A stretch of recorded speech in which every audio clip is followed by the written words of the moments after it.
Nagpadayon ng paghatod og mga relief goods ngadto sa mga nabiktima sa baha niadtong Martes sa buntag sa Pantukan, Compostela Valley Province. Alang sa dungang detalye atong sarong pinaagi sa live report ni John D. Esteban. John D.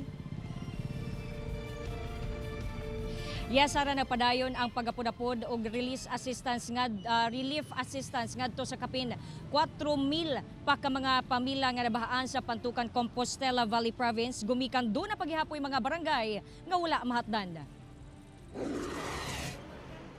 Nagpadayon ang relief operations alang sa mga nabahaan sa Pantukan, Compostela Valley Province. Kaganihang buntag, 645 kasako sa relief goods ang gihatod sa unom ka barangay nga apektado. Giapod-apuran na og relief goods ang mga apektadong residente sa kalit nga pagbaha sa pipila ka mga barangay dinhi sa Pantukan, Combal. Sa tala sa MDRRMO, 4,686 ka mga pamilya ang apektado sa maong kalamidad.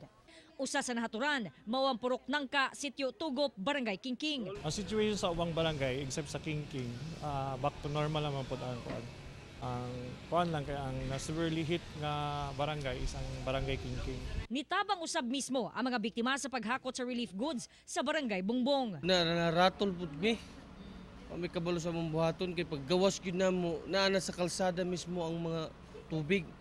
Unya giubanan pa og kay duol man mi sa baybay naapoy taob siya kay habagat man siya. Naami gina kuan ron nga among mga tanods, ang among mga functionaries nga every time nga ingon ani na moabot nga habagat, magmatkon, magbantay sila.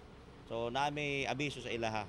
Ang provincial government nakahatag no sa matud pa og relief assistance. Sa mga evacuees na naka-station sa gym sa munisipyo sa Pantukan, nag-serve dayon ta og hot meals sa buntag ug sa udto, no, sa mga more than 500 or more na mga evacuees during the peak of the day, no. Niadtong Martes, kalit nga gibaha ang pipila ka barangay sa munisipyo. Diin daghang motorista o residente ang naperwisyo. Gitudlong hinungdan sa baha.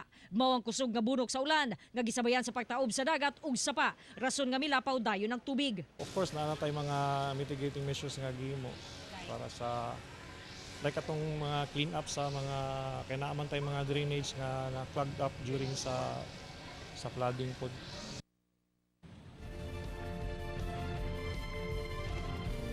Sara, sa karon balik normal na ang sitwasyon sa mga nabahaan nga barangay labi na gyud sa hardly hit nga barangay dinha sa barangay Bungbong ug dito sa Purok Nangka. Sara. Alright, daghang salamat, John D. Esteban.